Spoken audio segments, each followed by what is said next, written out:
military suicide rates really that high? Hey, I am Chuck the Bureaucrat, and there are just some things that you're not allowed to say about military suicide, but today I'm going to say them. First of all, I think that military suicide rates kind of get a bad reputation. I think that they get blown out of proportion, I think they get taken out of context, and I think a lot of people use them as sort of a political tool. And I don't think the military gets near enough credit for all the work they do to try to mitigate suicides. But let's be honest, warfare and the act of killing other human beings just because some political big man says you have to, it's a decidedly unnatural behavior. The vast majority of us have an aversion to violent conflict, and I would go so far as to say that the person who likes killing really doesn't have a place within military service. But what that means is that the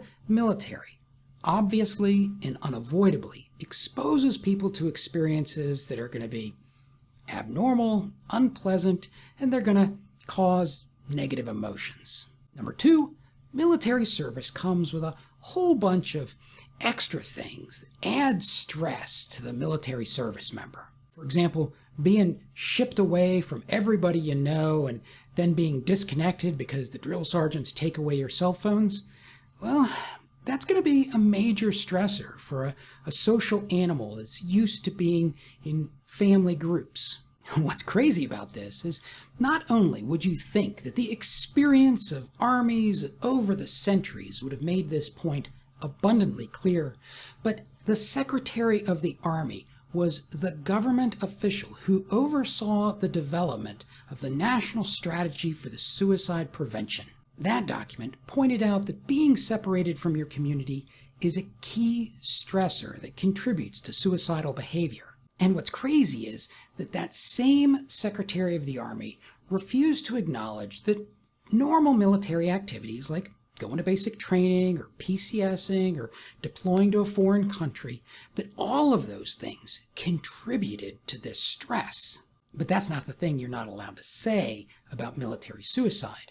That's just the fact that normal military life comes with a set of stressors that, well, sometimes the military has a hard time of addressing with open eyes. Instead, the military has an odd tendency to treat people who succumb to these normal stressors as if the people themselves have some sort of mental health inadequacy.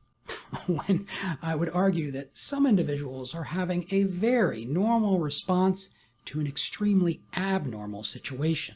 It would be like if the National Football League treated concussions like some sort of personal failing on the part of the players and not a natural consequence of how the game is played. The thing that you're really not supposed to say about military suicide is that military suicide is not as big a problem as it seems. Yeah, don't get me wrong. Suicide's a problem. Military suicide is a problem.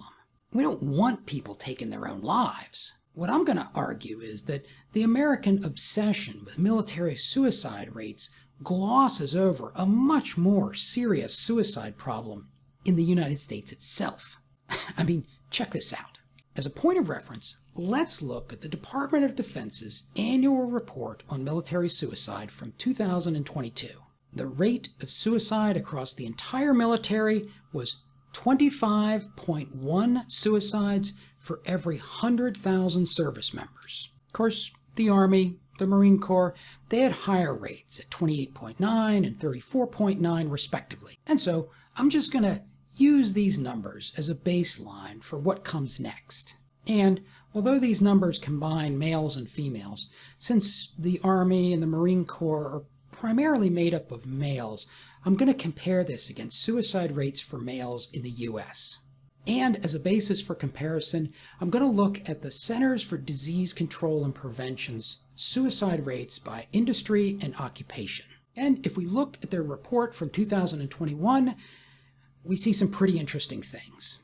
Right off the bat, we see from the CDC data that the suicide rate among males in America is 32 for every 100,000 people. That is higher than the suicide rate for the total military, and it's almost the same as the Marine Corps rate. But it gets even more interesting when you start looking at suicide rates from specific industries. Sure, there are plenty of career fields with rates that are lower than the Army's. Education is only 11.2 suicides per 100,000.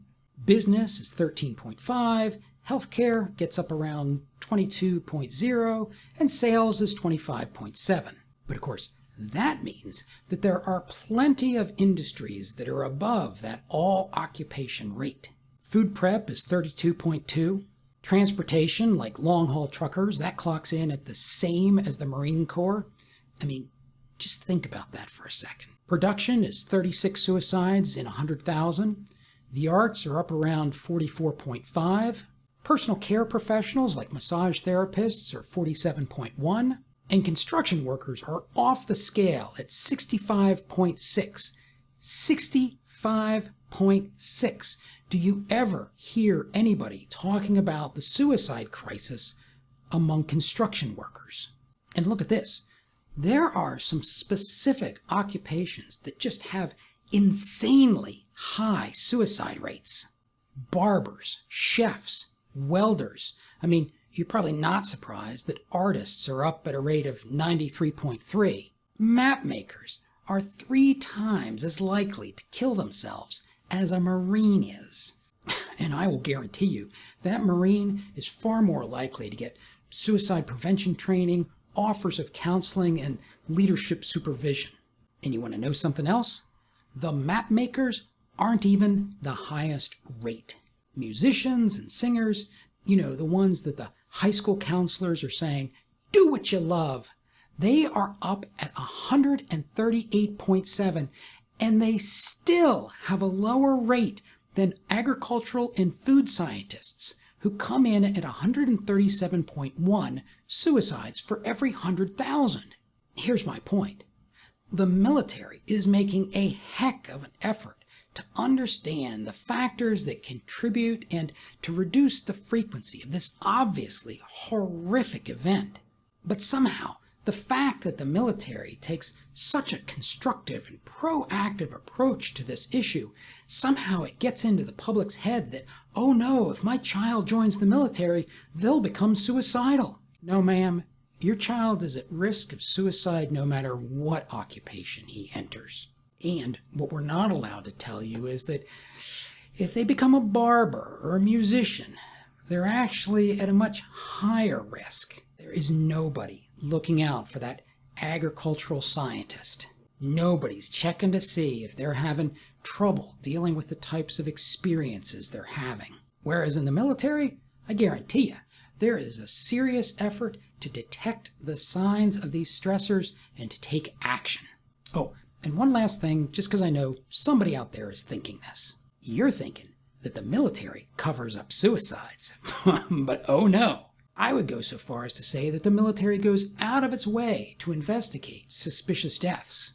You see, Congress knows who's in the military, and if they die, Congress wants to know why. So that's the thing you can't say about military suicide. That the military does a pretty good job. I mean, not a perfect job, but a pretty good job of dealing with this unfortunate aspect of humanity. What's more, they're constantly striving to do better and to understand this issue more deeply. Hey, look, I made a passing comment about the 2012 National Strategy on Suicide Prevention and the role that the Secretary of the Army had in it. I do think that there's a disconnect between that strategy and Army regulation. And if you're interested in a more technical discussion, watch this video.